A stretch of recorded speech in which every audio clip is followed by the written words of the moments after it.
बहुत समय पहले हिमालय की गोद में एक शांत आश्रम था। ऊंचे ऊंचे देवदार के वृक्ष, पास में बहती निर्मल नदी और पक्षियों की मधुर आवाज उस स्थान को दिव्य बना देती थी। उसी आश्रम में एक महान तपस्वी रहते थे, ऋषि मार्कंडेय। वे केवल ज्ञान ही नहीं बल्कि करुणा और धैर्य के प्रतीक माने जाते थे। कहा जाता है कि ऋषि मार्कंडेय बचपन से ही अत्यंत तेजस्वी थे। उनके माता पिता को ये वरदान मिला था कि उनका पुत्र या तो अल्पायु होगा लेकिन महान होगा, या फिर दीर्घायु होगा लेकिन साधारण। माता पिता ने महान पुत्र को चुना और तभी से उनका जीवन ईश्वर को समर्पित हो गया। जैसे जैसे उनकी आयु 16 वर्ष के पास पहुंची, उनके माता पिता का मन भय से भर गया।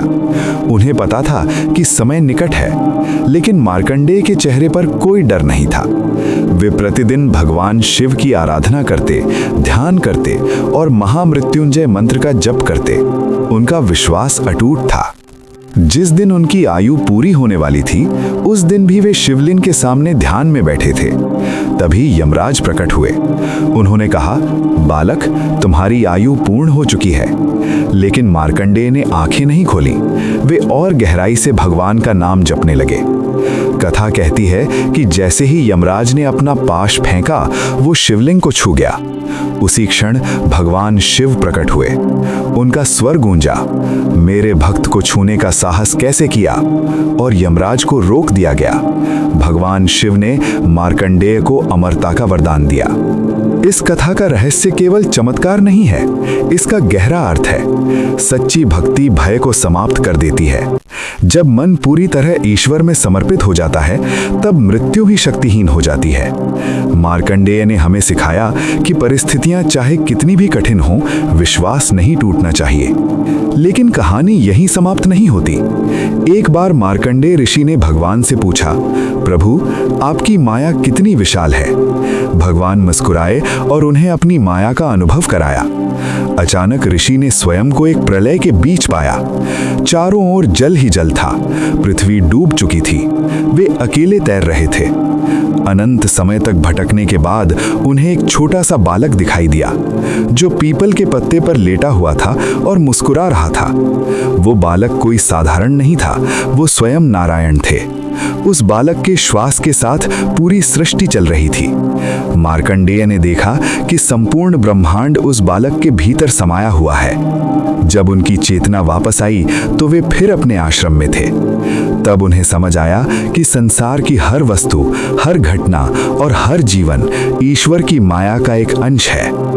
मनुष्य जिस चीज को स्थायी मानता है, वो वास्तव में क्षणिक है। ऋषि मार्कंडेय ने अपने शिष्यों से कहा, जीवन का उद्देश्य केवल जीना नहीं बल्कि सत्य को जानना है। जो अपने भीतर के भय को जीत लेता है, वही सच्चा साधक है। उनकी शिक्षा 3 बातों पर आधारित थी। पहला, भय से ऊपर उठो। दूसरा, हर परिस्थिति में ईश्वर को याद रखो। और तीसरा, जीवन को सेवा और करुणा से भर दो।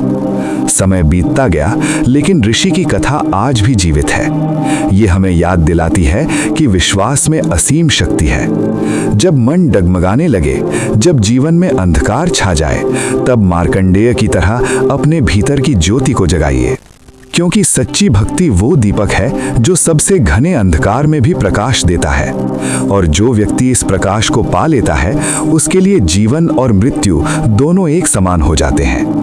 ये कथा केवल एक ऋषि की नहीं बल्कि हर उस व्यक्ति की है जो कठिन समय में भी विश्वास बनाए रखता है। यदि हम अपने अंदर श्रद्धा, धैर्य और सेवा की भावना जगा लें, तो हमारा जीवन भी एक तपस्या बन सकता है। इसलिए जब भी भय आए, याद रखिए, विश्वास सबसे बड़ी शक्ति है और ईश्वर से सच्चा प्रेम करने वाला कभी अकेला नहीं होता।